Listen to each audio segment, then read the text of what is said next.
Muito bem, pessoal, aqui quem fala com vocês é o Pablo. Bom, pessoal, nesse vídeo aqui vamos falar sobre a grande alta na bolsa, pessoal. O Ibovespa rompeu máximas e atingiu os 178 mil pontos. E juntamente com isso, a carteira do canal acabou se valorizando fortemente, chegando num novo pico histórico de patrimônio em 225 mil reais. Mas será que após essa grande alta é hora de fazer caixa ou ainda vale a pena continuar comprando ações de boas empresas, já que várias ações em bloco, tanto na carteira e também aí outras ações, acabaram subindo fortemente na bolsa. E muitos agora devem estar se perguntando: agora deve ser o momento de fazer caixa, até porque o Bovespa subiu, está caro. Bom, é isso que a gente vai verificar aqui nesse vídeo. Eu vou trazer aí 4 ações que eu acredito que mesmo após as altas ainda estão baratas e podem proporcionar um bom retorno para os investidores no médio e longo prazo. Mas antes de falarmos sobre tudo isso, pessoal, já peço para que vocês se inscrevam no canal, até porque agora estamos com uma meta de atingir 10 mil inscritos aqui no canal, pessoal. E quanto mais esse canal crescer, mais eu posso proporcionar o conteúdo de qualidade para vocês, porque meu principal objetivo neste canal é fazer com que vocês atinjam a tão sonhada liberdade financeira. Então, pessoal, em contrapartida, vamos se inscrever no canal, compartilhem esse vídeo, deixem nos comentários sugestões e macetem o dedo no like, porque ajuda muito no engajamento. Quanto mais likes esse vídeo tiver, mais eu percebo que vocês gostam do conteúdo e eu trago tópicos parecidos aqui para vocês, tá bom? Sem mais enrolação, pessoal, vamos de fato aqui para o que interessa, começando com a carteira do canal, que se valorizou fortemente. Pessoal, para quem não lembra vídeos anteriores, a minha carteira estava liberando 190 a 200 mil. E aí, em apenas poucos dias, tá? Quando você se tem um bom patrimônio alocado, você consegue absorver uma grande alta da bolsa. Perceba que meu patrimônio saltou para 225 mil reais. Foi uma alta bem expressiva.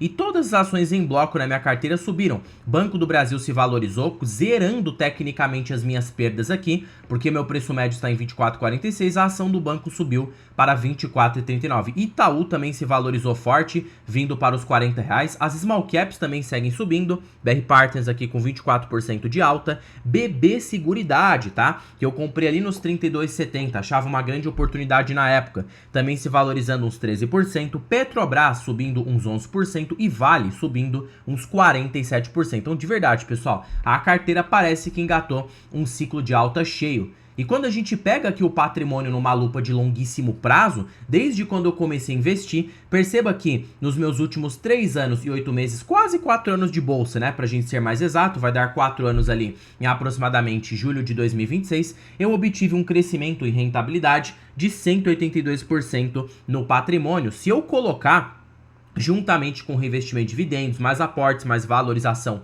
em taxa anual composta, o meu patrimônio teve um crescimento muito interessante, 184% aí, numa lupa de mais ou menos, né?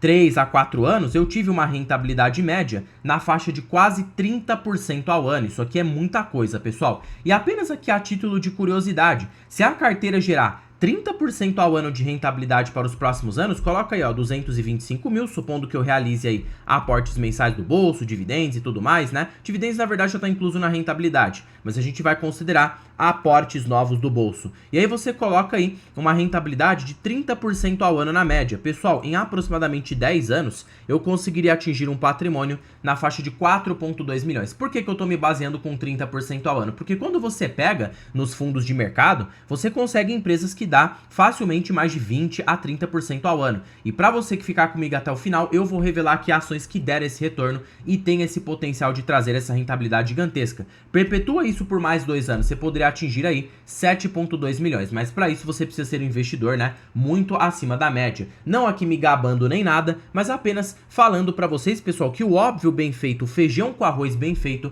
acaba dando muito certo. Claro que essa grande alta da carteira foi motivada por conta do Ibovespa. Você percebe que o Ibovespa vem aí numa trajetória de alta, todo mundo achava que seria mais um voo de galinha, mas quando você coloca em uma lupa de um ano, você vê uma bolsa subindo 46%. Isso aqui acontece por quê? Primeiro ponto, o fluxo fluxo de capital estrangeiro. Todo mundo sabe que o estrangeiro acaba movimentando a bolsa, principalmente os países emergentes, tá? Mais de 60% de toda a negociação que temos aqui, o estrangeiro que acaba fazendo o preço. Em segundo lugar, temos os investidores institucionais, que são os grandes fundos e instituições financeiras. E por último, estamos aqui nós, meros mortais, pessoas físicas, representando uma parcela muito pequena da movimentação do índice. Mas, pessoal, essa grande alta, ela não é por à toa, principalmente aí porque a gente tem uma expectativa de queda na taxa Selic para este ano. A gente já terá uma reunião do Banco Central já para janeiro deste mês e aparentemente pode acontecer já uma redução para janeiro ou março. A redução já é certa, pessoal. Até porque, né, o índice, o IPCA, que é o Índice Geral de Preços ao Consumidor Amplo, a inflação oficial aqui do país, segue caindo. Então não há mais motivo do Banco Central manter uma política ali fiscal mais contracionista, ficar colocando uma Selic elevada. Não faz o menor sentido disso, sendo que a gente já tem indicadores de inflação reduzindo. Então o Banco Central terá que olhar mais por um expansionismo, tá? Tentar diminuir essa taxa Selic para que a inflação volte a ser mais ainda controlada e a atividade econômica no país vá voltando aos poucos. Por isso que o Banco Central pretende reduzir a taxa Selic para 12,25% ao ano aqui no período. E a gente já pode ter a primeira redução ou em janeiro ou em março, e o mercado já tem aparentemente precificado isso. Outro movimento que fez a bolsa também dar uma disparada nesse dia, mas que eu acho que foi uns 20% dessa alta, a maior alta foi por conta da Selic mesmo, foi por conta da eleição, tá? Como a gente sabe, o presidente Lula, que ele é esquerdista, ele acabou sendo reduzido nas urnas, então o mercado acabou gostando de um centro-direita tomar um posto mais elevado nas urnas no segundo turno. Então o mercado se baseia também disso no curto prazo. Mas isso aí, pessoal, de verdade, tá? Pouco importa. O que você tem que focar mesmo é na qualidade dos seus negócios. Até porque, pessoal, a nossa carteira, ela não vai ficar 100% vidrada no Ibovespa. Para você que tem, por exemplo, inteiramente ações cíclicas na carteira, pode ser que a sua carteira nem subiu e nem acompanhou toda essa alta. Então, assim, não fique vidrado no Ibovespa. É claro que quando a gente compara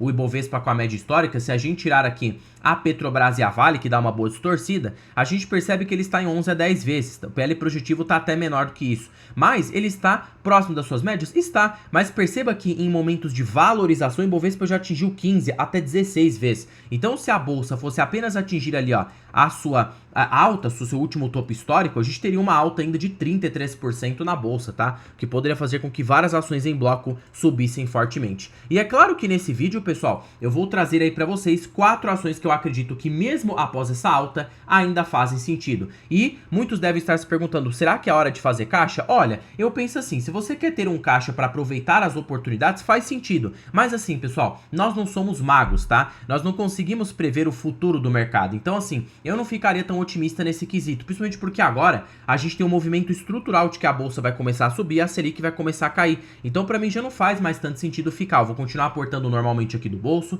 inclusive com meus grandes aportes. Porque se cair, pessoal, eu tô recomprando com os dividendos e se acabar subindo forte, eu estou na onda e acabo capturando grande parte dessa alta no mercado de ações, tá? A primeira ação aqui dessa lista, que eu acho que não andou juntamente com o Ibovespa e ainda tem um bom potencial no longo prazo, são as ações do Banco do Brasil. Já de primeiro de conversa, que o Banco do Brasil está passando por uma crise relativa ao agronegócio, então esse desconto nas ações não é à toa. O lucro do banco tem desabado, portanto já há perspectiva sim de recuperação já para os próximos anos e de um ponto de inflexão, o que a gente chama ali aproximadamente, tá, de um ponto de que o lucro do banco não vai piorar mais e aparentemente a partir de agora já haverá sim uma recuperação gradual. E hoje o banco está muito abaixo do valor patrimonial. Claro que ele estava muito amassado. Quando ele estava ali a R$18, R$21, ninguém queria comprar, o banco estava sendo cotado por 0,60 e eu já havia falado, pessoal, que são poucos momentos de mercado que o Banco do Brasil, que é o principal banco estatal aqui do país, o maior banco, pessoal, maior atividade de crédito na parte do agro, será cotado por múltiplos tão baixos. Não faz sentido, porque mesmo com a queda de resultados,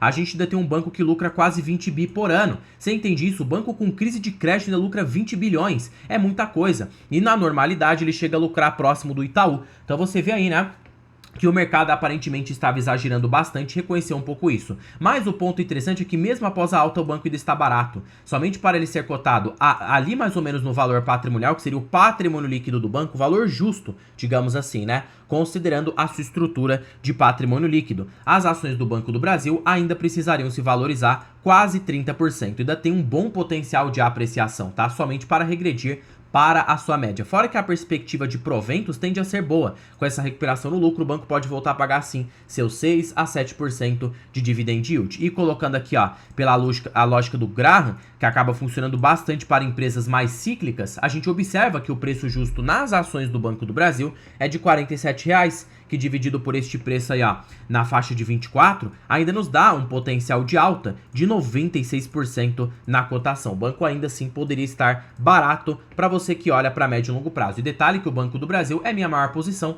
Eu estou pronto para capturar tanto essa valorização nas ações, como também bons dividendos que o banco pode me proporcionar. Segundo a empresa, que mesmo após a alta recente, eu acredito que ainda está barata e ainda tem potencial de upside, de bons dividendos, são as ações do Itaú Unibanco. O Itaú, pessoal, ele representa a minha segunda maior posição, o que dá um valor financeiro de R$ 54.000, 1.332 ações. E mesmo após a alta recente, eu acho que o Itaú ainda está barato, e tanto que eu vou continuar comprando aqui na carteira do canal. Lembro que nada se trata de recomendação, porque mesmo após para alta de R$ 40,00 e ter dado mais de 1.100% de retorno nos últimos 10 anos, o Itaú foi uma máquina. Ele ainda está descontado, porque a perspectiva de resultado para o próximo ano é de crescimento. O Itaú para o próximo ano pode lucrar uns 51 a 52 bilhões, e quando você coloca a relação preço-lucro no Itaú, que acaba funcionando muito bem, tá? Hoje ele tem um valor de mercado de 465 bi. Se você colocar aqui, ó, um lucro de 51 bilhões, você ainda tem uma relação preço sobre lucro de 9. O Itaú, ele é cotado pelo menos na média do Ibovespa,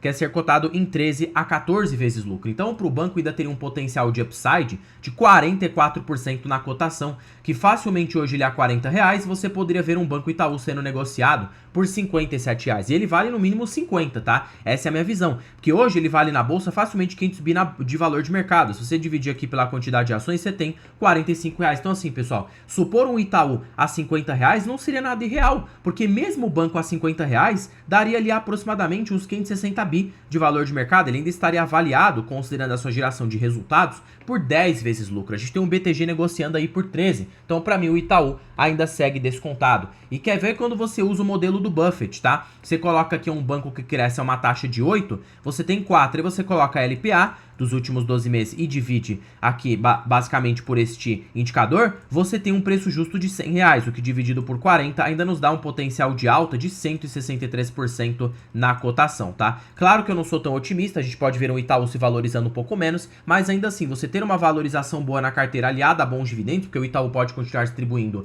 uns 7 a 10% de yield ao ano, é muito bom, principalmente com um banco de altíssima qualidade, que raramente dá um susto aí para o acionista. Então, mesmo após a alta de R$40,00, dada a evolução de resultados, eu ainda acho um banco barato, e até os R$45,00 eu acho que ainda tem margem sim para bons aportes na carteira do canal. Terceira ação aqui da lista, que eu acho que não acompanhou a alta do Ibovespa e pode sim continuar subindo e também pagando bons dividendos, as ações da BB Seguridade. A BB Seguridade, por mais que tenha saltado dos seus R$32 a R$36,00, é uma empresa barata. Quando a gente considera a perspectiva de lucro para o próximo ano, faz a relação preço-lucro, ela está barata. 74 bi dividido por 8 bilhões, temos uma relação preço-lucro de 9, no pior dos cenários possível. A empresa também negocia um patamar de 12 a 13 vezes na sua média, o que ainda traz sim um potencial de valorização de 29% na cotação, somente para regredir para a sua média. Preço justo, se você usar aqui, você supera 100% com muita tranquilidade. E os bons dividendos tendem a continuar, fora que é uma empresa do setor de seguros, barata, é uma empresa segura, porque o setor de seguros ele é baixo penetrado e cresce a uma taxa de 10 a 12% ao ano. É claro que a Caixa Seguridade é mais segura, porque ela tem ali seguro habitacional, que acaba sendo obrigatório por lei, enquanto a BB Seguridade depende aí, né, do Banco do Brasil para fazer as suas vendas de prêmio. Como o Banco do Brasil tem passado por uma crise de inadimplência por conta do agro, a BB Seguridade vai ter uma retração no lucro para o próximo ano. Mas assim, pessoal, o desconto justifica isso, tá? Eu prefiro pagar mais barato numa BB Seguridade que vai remunerar mais o meu capital e ter uma perspectiva de upside maior, com um risco levemente maior, do que pagar numa caixa que consequentemente vai ter um múltiplo mais esticado e não vai me proporcionar tanta valorização e bons dividendos. Claro que essa daí é apenas a minha opinião, tá? Por isso que BB Seguridade também é uma posição da carteira e hoje ela representa a minha quarta maior posição, 7,8% da carteira total, 474 ações. Detalhe que ela tem um dividendo em aberto, tá? Vai com uma bolada aqui no canal para que eu possa reinvestir e aumentar as minhas posições. Quarta ação aqui da lista, e essa é a última, as ações da Petrobras. A Petrobras, pessoal, eu acredito que mesmo após essa pernada de alta que deu, falava pro pessoal, nada recomendação, mas que lá nos R$29,30 a ação estava muito amassada, negociando abaixo do valor patrimonial. Fora que a geração de caixa da empresa segue crescendo, a dívida líquida segue controlada, o custo de extração médio por barril seguia diminuindo, tudo aparentemente vislumbrava uma Petro barata. Mesmo após a alta recente, eu acho que tá barata, tá? Essa daqui é a minha opinião, porque ela ainda negocia, se a gente pegar a geração de caixa, a um EV/EBITDA, basta você pegar aqui, ó, o valor de firma da empresa. Qual que é o valor de firma? 785 bilhões. Aí você divide isso aqui, pessoal, por um EBITDA de 200 bi. O que você tem para a Petro? 3,9 vezes EV sobre EBITDA. A média é negociar em 7. Então, se ela apenas negociar em 7 vezes, se você tira aí a sua dívida líquida, você tem um valor justo de 1 trilhão. Hoje ela vale na bolsa quase 500 bi.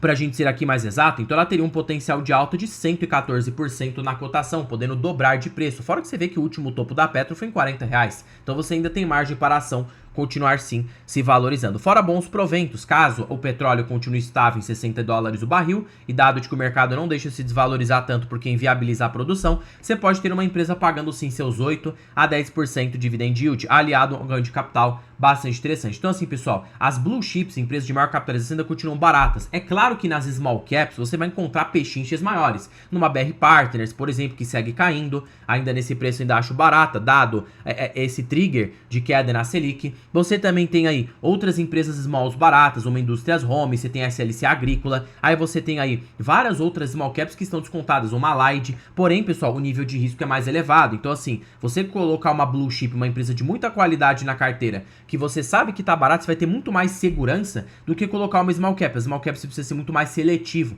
olhar balanço, saber de que essa empresa é mais cíclica e comprar nos momentos de baixa. Você vai ter que acertar muito mais o momento, tá? Mas sim, todas as ações ainda estão descontadas, mesmo após essa alta. Então, a minha decisão final, eu não vou fazer caixa, tá? Essa aqui é a minha opinião. Eu vou continuar comprando tudo que eu tenho, até porque se o Ibovespa recuar, eu vou continuar aportando. E se o Ibovespa subir, eu vou capturar a alta. É dessa forma que eu penso. Agora, claro, se as ações estivessem absurdamente caras, aí sim já seria o momento aí de fazer uma retração, né, pessoal? De fazer um caixa, tentar fazer aí pro longuíssimo prazo, de você reter pelo menos na renda fixa e não ficar aportando tudo de uma vez. Mas não é o cenário atual. Você vê aí que ainda temos uma bolsa muito descontada e com um potencial de crescimento bastante interessante, tá? Pablo, eu gostei muito do seu vídeo, só que tá, tô começando na bolsa agora, precisava de uma ajuda, e é por isso que para vocês que ficaram comigo até o final desse vídeo, eu estou com uma belíssima oportunidade aqui para vocês. Tô falando aí da planilha das ações mais baratas da bolsa. Pessoal, essa planilha aqui, ela é supimpa, tá? Ela é show de bola. Para primeiro de conversa que ela é uma planilha totalmente vitalícia. Uma vez que você investir nessa planilha,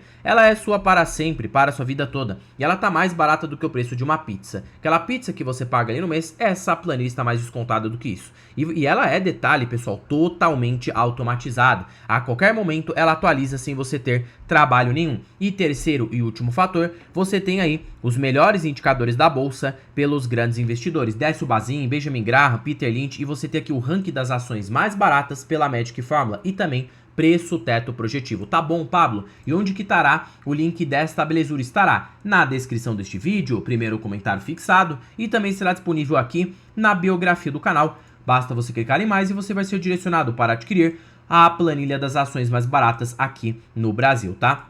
Bom, pessoal, por este vídeo é isso. Não se esqueçam de se inscreverem no canal, compartilhem esse vídeo, deixem nos comentários sugestões e macetem o dando like, porque ajuda muito no engajamento. E já tornem-se membros aqui do canal. Par de membros tem muita qualidade, vídeos imersivos e o meu curso Rumo à Liberdade Financeira. E já comentem se vocês têm essas ações. Em particular, sigo firme na bolsa e acho que sim, irá me trazer um retorno bem interessante, olhando para médio e longo prazo. Bom, pessoal, terminando o vídeo por aqui. Fique com Deus até o próximo vídeo e fui!